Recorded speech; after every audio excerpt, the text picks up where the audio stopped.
Hey guys, welcome back to my YouTube channel. It is Shantia here. So today we are going to be doing a review for Married at First Sight, season 13, episode 15, I believe is the number. So we're going to go ahead and get into that. If you're new to this channel is dedicated to helping women live in a way that feels the most natural to them. But also, I'm fascinated by the psychology of humans and how we connect, and that is why I do these reviews. So for this week, I have feedback for all of the couples. So usually it's kind of like a little bit of here. I have feedback for everyone. And so we are going to go ahead and get into that. This seems to be the episode of the friend. I talked to your friend. I talked to my ex-girlfriend. I was with my ex. A lot of not only just visiting childhood memories, but bringing the past into the present really showed up as a theme in this episode, which I thought was interesting. The main message that's going to come through in this review today is accountability. So no matter what, someone may have issues, they may have their own set of problems, but ultimately I think the thing I'm always looking for in people is accountability. Can you take accountability for what you are doing? Can you change it? Because that's the most important thing. Like, yes, we want connection, we want love and all of this stuff, but at the same time, who we are at our core is the most important. We are experiencing life from our own personal perspective. Which means I can't get into your body, into your head and understand, I can't see life in the way that you see it. But I have to find ways for me to improve on my life, to better it, to make it easier, to make it more enjoyable, or to work through struggle with grace and ease, or grief, or tragedy. So let's go ahead and start with Brett and Ryan. The thing about Ryan being on the dating app that really put the nail in the coffin for the relationship that was barely even kindling, barely even, trying to get even just a smidge of a spark. Turns out he joined a dating app. Now, I don't care what his reasoning was. He said some stuff in Unfiltered. The fact of the matter was that he joined a dating app. What that shows is that his integrity as a man, as someone who is technically in a lawful marriage, it isn't there. It's not strong. So he's kind of shown to have a bit of like a weakness, of fragility in his character, in his backbone, in his persona, just all around. That's what he's kind of needing to work on, is the strength of his character, strength of who he is, what his values are. Because if you're wandering around trying to get in relationships, not knowing how to communicate, and then getting on a dating app, it's like, you're too old for this. I mean, he's not. Like, people technically can be as old as heck and still act like kids. Like, dude, like, where in your head did you think that was okay?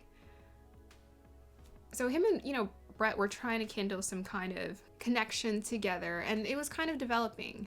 I think Brett, what she has behind her, she's actually serious about marriage. She takes relationships seriously. And a lot of the women in this season do. They do take marriage very seriously, whereas the men have been struggling with that. What I so appreciate about Brett is she's been consistent. She's been authentic. And I appreciate her saying that, I don't want to share my memories with you because you don't deserve to hear them. I believe that came up for Belle as well. She felt like, I don't want to share my childhood with you. I'm not feeling like that because you're not deserving of that. As women, it is so important for you to know when people are deserving of your vulnerability. I'm saying women, but honestly, all across the board, any human being, it's important for people to be deserving to hear your stories. Because I've heard people, they're like, okay, they want to explain. Right? They want to explain their past, their struggles, their issues, and they want to share and they want to open. But then people can't handle it. They can't handle it. So always pay attention to whether people are deserving. You want to make sure the relationship is reciprocal in that sense, and that emotional intimacy is developed. If all the signs are there, we have to pay attention, even if they're small. So we can't really be surprised when someone just flips the script and says, oh, by the way, I'm going to hurt you. Like, we have to be paying attention. That's why I'm never surprised when these things happen. I'm just kind of like, okay, what did I not pay attention to? What did I miss? And then I go back and I look and I'm like, okay, that's what I missed. Pay attention to when people are deserving of your attention and of your vulnerability. So Rachel and Jose, they had their meeting with Dr. Pepper. They did talk about their childhood. They talked about Jose's childhood. So what came up for Jose was he brought Rachel to the house that his family built and they still live in. he was talking about how he didn't have much growing up as a kid, as a child. He would have to eat rice and beans, but they built a new house. And it was interesting because my TV partner was just talking to me, that we were having a conversation. They were saying if a person has a house, they have a lot. Rachel was kind of noticing. She was like, he thinks he didn't have a lot. His perception of having a lot or being wealthy or being well off, his perception of money and value is kind of warped. It's kind of uneven. There's something there that just doesn't seem right. I think we've already picked up in previous episodes that Jose does have some insecurities, right? And so he likes to present a certain way, right? He's the good student. Oh, I did this and I did this for homework and I did this for homework. Yes, everything's okay, you know, perfectionist in that sense, right? He has the perfect Excel spreadsheet for his checklist of what makes a perfect wife. He's very calculative, but also he's, a lot of the men, actually this theme has kind of been a running theme throughout this season, is they have a perfected idea of how life should be. This is just something for all of us to watch for. If we're so fixated on perfection, then we're missing out on an opportunity to connect, because nobody, not even you, is perfect. Even if you got all of your ish together, you ain't perfect, okay? Because God made you specifically to be imperfect.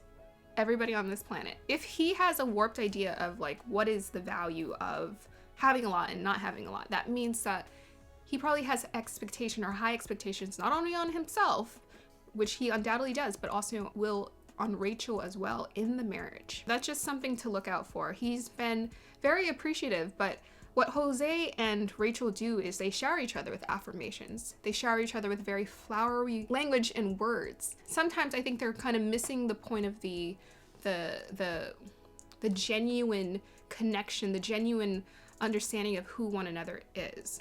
And I think that's why they're going to sort of continue to have issues, because there is if you can't dive deep into understanding the depth of a person and their heart and their spirit, then there's always going to be that thing that's missing. That's the thing that we're actually craving the most in our connection, is that depth. And if they can't experience that depth, they won't really have a true solid foundation for their relationship, for their marriage. So Rachel, apparently, she confessed that she actually went to an ex. Now, granted, Jose locked her out of the house. He cussed her out. He did the unspeakable to that woman. However, Rachel's reaction, I'm like, even if you call an ex, like, I would say borrow some money, stay in a hotel or something. That obviously was a pettiness, and I think it came up in the previous episode that she can be petty. That was a petty move. So if we choose to act petty in our relationships, how are we gonna ever have a healthy relationship? I know Rachel and Jose, they're being sweet and they're listening to each other and they're being considerate, but there is an undertone of tit for tat that's going on between the two of them. It's kind of like a game, and you don't want to treat your relationship like it's a game. I mean, sometimes life is a game, you want to play, you want to have fun, but ultimately it's serious. Like, feelings are going to get hurt. And so Rachel making that decision to do that kind of shows me, someone actually said this and I thought this was a great point, is that there's a bit of codependency with her. So if someone leaves her out in the cold, then who does she run to, right? Why can't she just be, again, like, she could have asked him, hey, can I borrow some money? I'll stay up in a hotel or something, some other kind of situation. Or she could have asked him to take her to a friend's house, knocked on their door and gone in there. But she went to the ex's house. She did the very thing that Jose was the most insecure about. And so that's very concerning, because while Jose said, I'll take it for face value. So even though he's taking it for face value, there are thoughts swirling around. Like, no person can help that. No person can help that. There's definitely thoughts swirling around, and essentially what that was, even though yes, she did have to tell him at some point, that put a crack in their foundation, it's just beginning. So it's just the first layer, and that already put a crack in it, that already put a dent in it. They're gonna have to work through that trust, because she just proved him right. Girl, you just proved him right. Why did you do that? She wanted to hurt him. She said in the bed, I didn't want to tell you to be vindictive. Now, I appreciate that. She is self-aware, but the reason she did that was to be vindictive. And so there's that undertone, that pettiness, that vindictiveness, wanting to hurt him because he hurt her, that is there. Now I know how you react too. The previous conversation where she's talking about how Summer Rachel is something to watch out for, it's like, okay, when are we gonna be like full-on adults and like take on full accountability and be like, this was a huge mess up in my character, a huge flaw in my character. I did that because I was insecure. Like, I really need people to dive deep into what's going on, and I feel like the experts don't help them dive deep enough. Maybe that's because they want to continue to promote the show and they want to continue to just hold on to the little bit, a silver lining that shines in every, between every couple, in their connection, in the relationship, to hold them together. And the thing is, Rachel didn't bring it up, and I know why she didn't bring it up. It was sudden. You don't want to just bring that up randomly to a therapist. You kind of do want to address that between you and your person at some point, and not on TV, which I appreciate she didn't do. She did it behind the scenes. However, it's been multiple times where Rachel and Jose have gotten in front of the experts and they've kind of presented this beautiful marriage, even though they both have their issues to work on. I think ultimately what's holding them together is that they really like each other and they're happy with one another. They're happy with, like, for the most part, like what they got in the relationship. They're happy with how this person makes them feel and how the two of them connect and can merge their lives, and they want to have that perfect or that idyllic or that beautiful marriage, and both of them are in love with the fairy tale of it all, which is great. You know, we can, I think to some degree, we should enjoy that fairy tale. We should enjoy that happiness, that fulfillment that we get in that relationship, but we cannot ignore the issues that are character flaws that we've had prior to the relationship.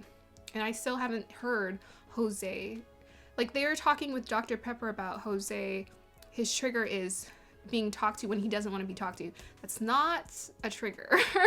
There's a core issue behind that, and that core issue is insecurity. Why are you insecure? You know, and I need hope. And Rachel isn't calling him out either. She's like, oh, he's triggered because I wanted to talk to him, and then I have this reaction. I'm like, no. You both know, you guys just aren't saying it, is that he's insecure. You need to bring this out, because if you don't bring it out, it's gonna come up again. And the thing is, if the person you're with doesn't want to have that conversation, then most likely they're not really your person. You can give them some time. You can be like, okay, maybe we can't, they're having a hard time having this conversation. You can bring a therapist into it. You can find a way to transition to that space where you're able to have these in-depth conversations about your deepest fears and insecurities. It needs to be had. You can't just ignore it. Let's go ahead and move on to Mira and Gil.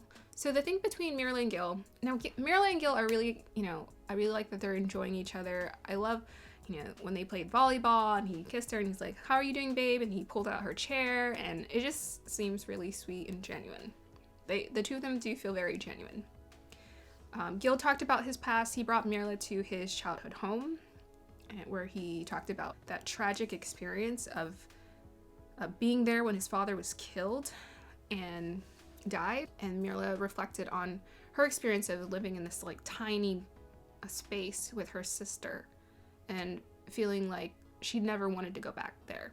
I appreciate their share and their genuineness to like pour their heart out, and Mira really wants to be honest, like, hey, I don't want to go back to that ever again. Struggling, wearing my brother's hand-me-downs and all that stuff. And Gil is very genuine. So the thing that has come up, and we've been reminded again, is how these two people are vastly different in their lifestyle desires, and that's really problematic when it comes to how the experts are matching people up, because it is going to create a lot of conflict, because ultimately you want to merge your life with ease with someone, and when they don't match your lifestyle, especially when it's drastically different and on two sides of the spectrum, it really can cause a lot of issues in the relationship, because now you're having to do the extra work to come over to meet each other.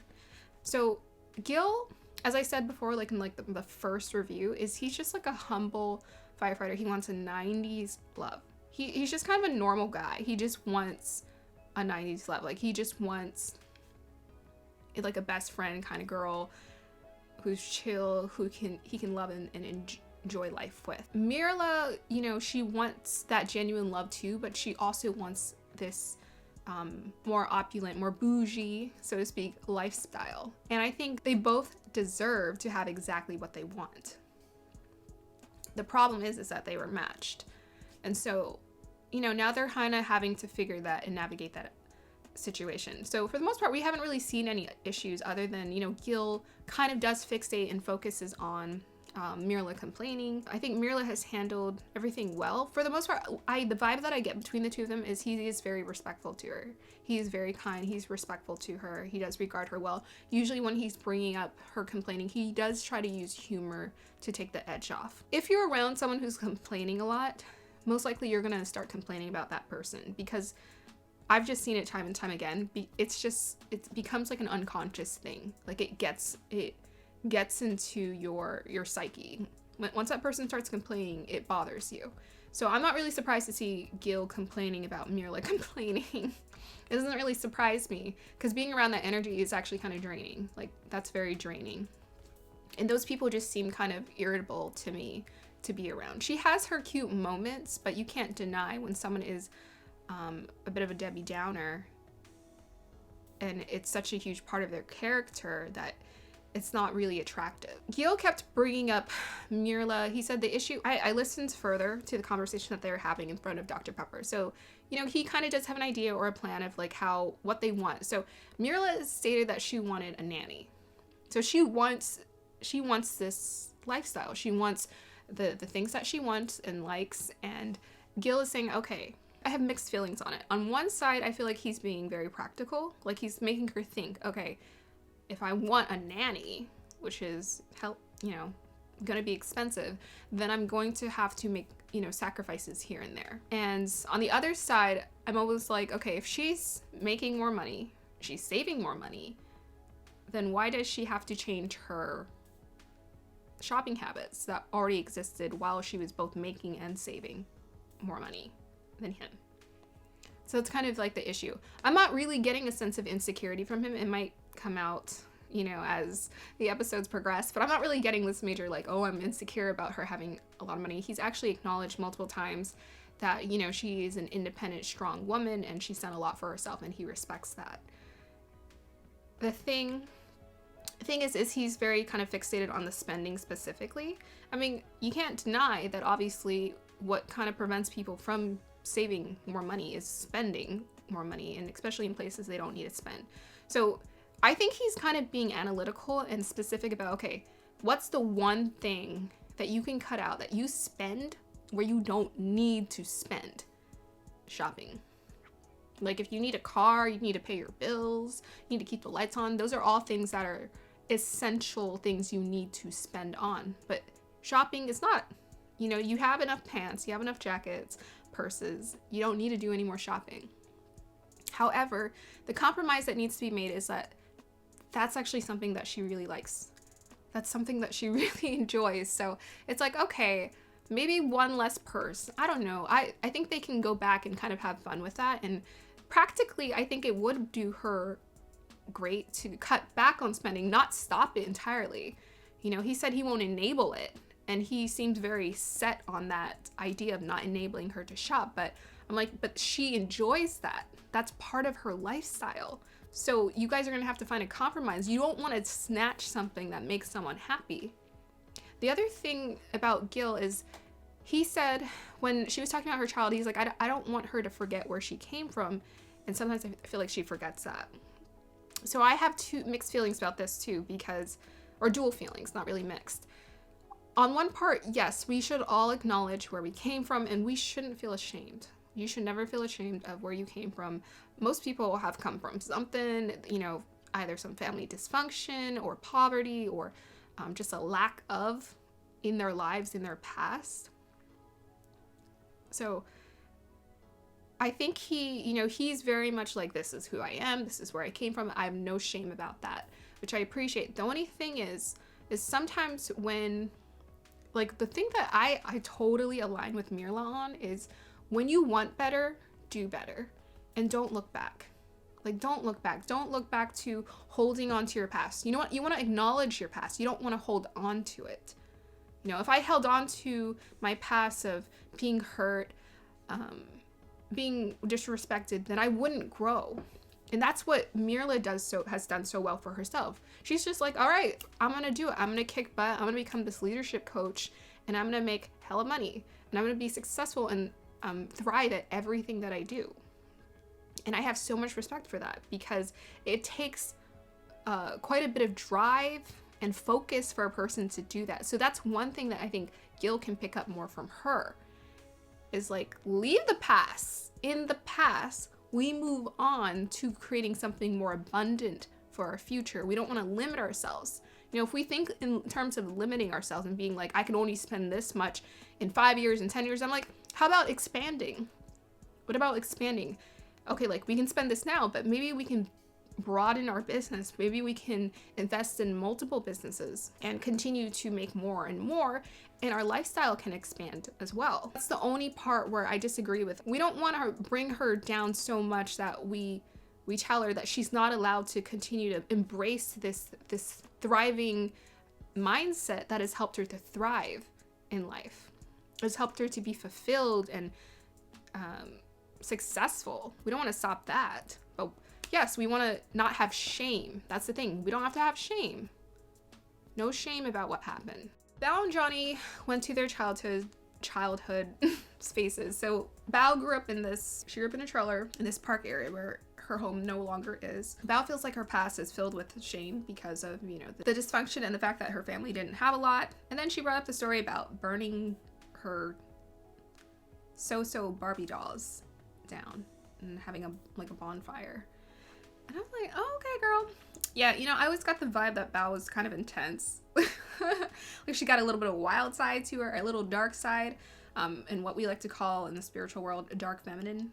She very much has that dark feminine vibe. I can feel it. She has that intensity about her. So I thought that was interesting.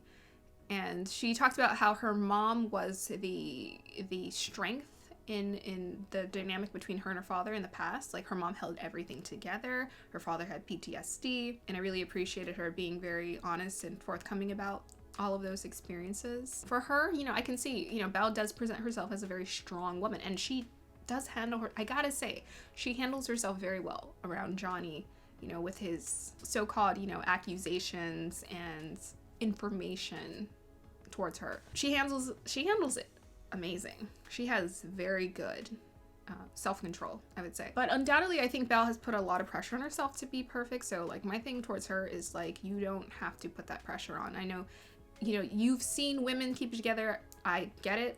Believe me, I get it. I've seen women in my life keep things together and hold things together and just be incredibly resilient in the way that they have been. And so you just end up repeating those patterns. It's like, okay, I have to be strong too. But Belle, also allow yourself to be soft. You know, you get to be taken care of. You should not be the one doing everything in the relationship to keep it together. That is not a relationship. It's not balanced. You deserve love, and you want to make sure that person is looking out for your best interests. You don't want to be babysitting, which I almost feel like she is doing with Johnny half the time. She's babysitting him.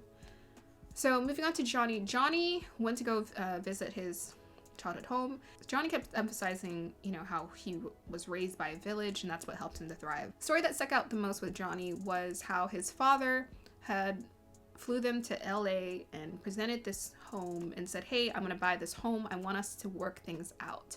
And his mom was like, no. In fact, I don't even want you to come back ever again. So I kind of picked up, and I've heard other people pick up, that Johnny has some resentment towards his mother. Otherwise, he wouldn't be so dysfunctional in his female counterpart romantic relationships. He does view women a certain way, because Belle will just like lift a finger and he's triggered.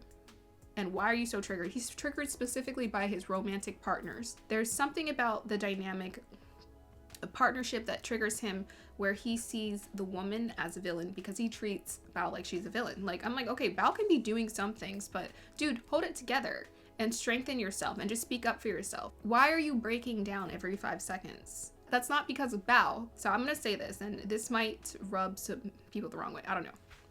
It might. It may or may not. There's always two sides to the coin of an abusive situation. There's the abuser and there's the abusee. To some degree, the person who's being abused, they subconsciously, whether it's subconsciously or consciously, they volunteer to be a part of that by having low self-esteem, by thinking of themselves as unworthy and thinking that they have no power. So the truth is, you have power, you are worthy, but you just don't believe it. Johnny has a story in his head where he is the one being attacked, taken advantage of, abused. All we're seeing on TV is him being cruel to her, bringing up her friend, talking about how, oh, by the way, your best friend said that you sucked. And Bao said, okay, go ahead, tell me. What did she say? She said it in front of the cameras. And he's like, no, I'm not going to say it here. It'd be very damaging. No, Johnny, don't hide now. You brought it up. Finish it. Complete it. In his mind, he has this idea that he's being so honorable and so generous. And she's just tearing him down at I'm just like, okay, Johnny, I'm tired. I'm just tired now. I feel like he's just full of excuses. He's looking for any kind of a validation to end the relationship, to make Bao look like the villain in the relationship. And it's kind of sad to watch because it's like, dude, just say you don't want to be a part of it. Just say, I'm done. You know, and the reason why especially, I feel like he's invalidated himself is because he's gone back and forth. You know, one moment she's crying and he's feeling so concerned for her and thinking, oh, I have such high expectations for her. Maybe I should put less pressure on her. Maybe I should make this work. The next, he's like, oh, Sarah said something. I can't be in this relationship. I mean, to have the audacity to say that, by the way, I talked to your best friend and she told you you're a terrible person in relationships is just, I don't know. It's really, to me, it's high school. It's so immature and sad. Johnny, I think we can acknowledge, is essentially recreating the situation with him and his mother. So his mother told his father to leave, and I think Johnny thinks of himself the same way. Oh, I'll just cut myself off entirely.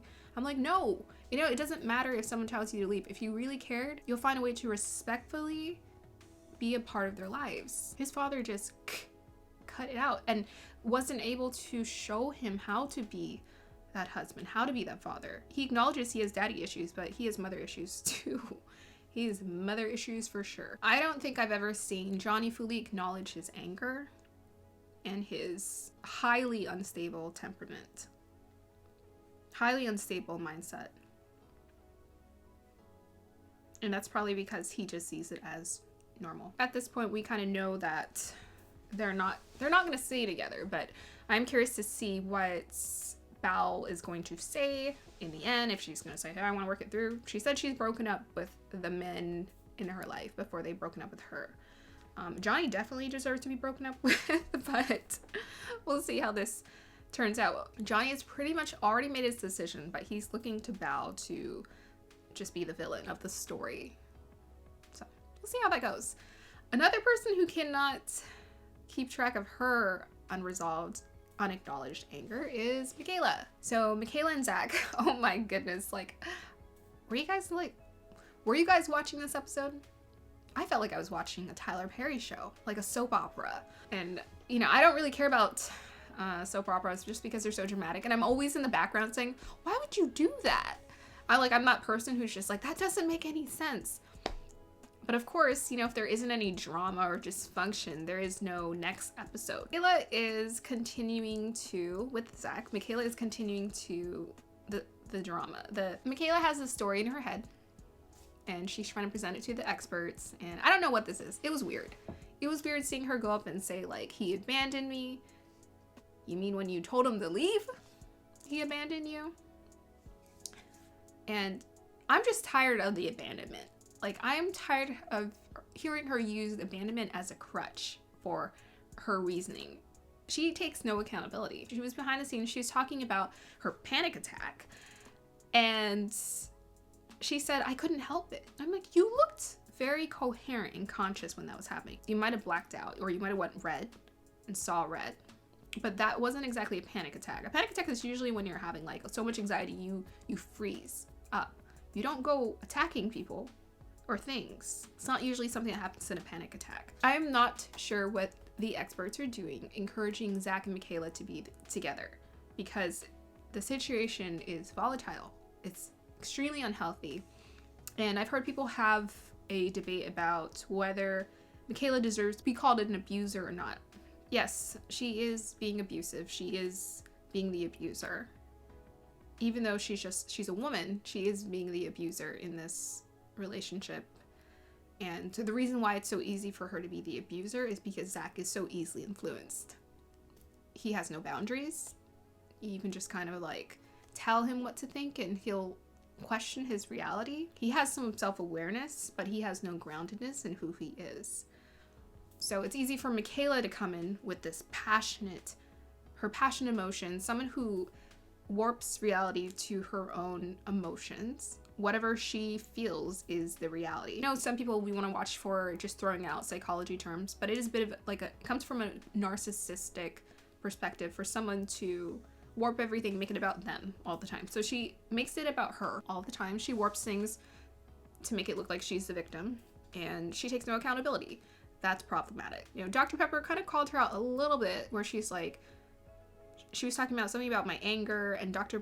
Pepper's like, you don't have anger? You don't have those issues? Michaela knows how to talk around and around and around the issue. I think it's almost traumatizing for her to be honest. So instead of being honest, she'd rather lie and manipulate the narrative to support whatever she's feeling about herself. She even talked about, oh, I was calling Zach. I was telling him I love you all the time. And I'm like, girl, why? That's crazy. That's crazy. Why are you telling him I love you? Girl, I'm not looking at you like you are saying right now.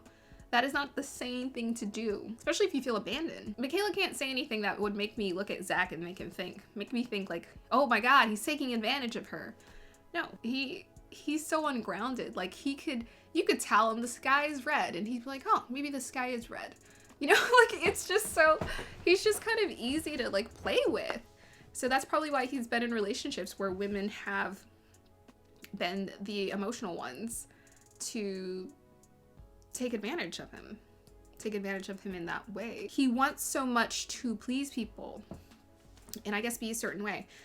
I call him the idealist optimist. I think he's a naive optimist. He's such a naive optimist. He wants things to be good and he doesn't want to fully acknowledge, like he can't cope or handle the full reality. So he wants to skip over it. When it gets too hard, he doesn't bring it up. He doesn't talk about it. When he does talk about it and he is honest, like he was to her at the ranch, he'll say it, he's not consistent, you know? He has multiple realities going on in his head too. And one's like maybe more of the real reality, his reality, what he's seeing and feeling. And the other is Michaela's reality, which is kind of influencing how he thinks. I thought it was interesting that Dr. Pepper asked him, do you ever give each other affirmations? And I'm like, I think that's actually all they talk about. I think their issue is they don't know how to have the arguments, the conflict, the disagreements. That's the part we should be talking about, is like, how do we have conflict so it doesn't escalate? I really wish she would have acknowledged that. And then Dr. Pepper was right on point when she said that Michaela was projecting her abandonment issues onto Zach. It's not his responsibility. It is not his responsibility to reassure you of you not feeling abandoned. Now, yes, he's skittish and he does get up and leave, and most definitely that would trigger someone who had abandonment issues even further. However, where is the accountability? I didn't hear you once say, I have abandonment issues, but I'm kind of embarrassed to have these issues. Like, how do I control it? Like, I need to see her feel bad, but she doesn't. I'm thinking that part of that has to do with the fact that she can't fully acknowledge that reality. She can't see that reality. To acknowledge that would to maybe say that her entire life has been a lie. Because she's been living, it's like when a child makes up lies to make their life look better. Like a child makes up lies because they don't want to see reality as it is. Michaela's like that. Like she's the child making up these stories because she doesn't want to see or experience the real thing. That's why when all this anger comes out, she justifies it. Oh, it's okay. I can't help it. I got abandonment issues. My father was taken from me. That's like my main issue with Zach and Michaela is how come the core issues aren't being fully acknowledged? Like, why are they flirting and giggling? Probably because they're just kids. They're emotionally immature. It will continue to be what it is until no one's stepping in. The experts aren't coming in to help these people. And that is kind of how real life is, right? People don't just come in to save you. You have to decide. You have to make the decision for yourself. And I think that's what the experts are trying to do. They don't want to influence the decision. And if there is a decision that they can influence, they want to make these two people work to fight for or towards the marriage, because that's what this show promotes. Married at first sight. Not married, then break up. As far as Zach goes, it's pretty much the same story. I've said it before, he's ungrounded, and therefore he will make lots of immature decisions and choices. It's been brought up that he just wants the physical relationship. Well, I can tell you he doesn't want the marriage with Michaela. I don't know what else he's looking for. Honestly, I think the reason why he's not trying to... the reason why he's trying to continue to go back is because he doesn't know who he is. And so if someone tells him to go back, he goes back. Someone says, hey, you should work on your marriage, and they're an expert. It's like, oh, I guess I should. Even though my intuition is telling me to get the heck out of this. And sometimes it's really hard for someone to see that they're being abused because they can't acknowledge it. So a lot of just denial all across the board for a lot of the couples that are happening, and they need to work on that. I think we have a real good chance of Rachel and Jose sticking it out and Mira and Gil sticking it out, at least on decision day. Everyone else, I think it's very clear what's going to happen with them. Thank you guys. That is the end of my review for Married at First Sight. I hope you guys enjoyed that. I hope I gave you some really good feedback about what you think about the couples. Go ahead, like, subscribe, and also comment down below and tell me what you think about the couples. I read your guys' comments because I love being a part of the discussion, the community. I read it all. So please share in that experience. Also, I would love to add in, whether it's a face, a furry face, or a favorite place, my artworks are treasured keepsakes, unique and tailored to your most treasured memories. I do portrait commissions that are gifted from and created with heart. So go ahead and check out my website. I'll go ahead and link it down below. You guys can see if you're interested in me doing commissions for you. Also, I sell my own fine art, which is a labor of love. My artwork tends to lean towards identity and healing. So if you're interested in checking that out, then go ahead and look at my link down below. All right, I hope you guys have a wonderful day or evening. Thank you for watching, and tune in for next week for the next review of Married at First Sight. Bye.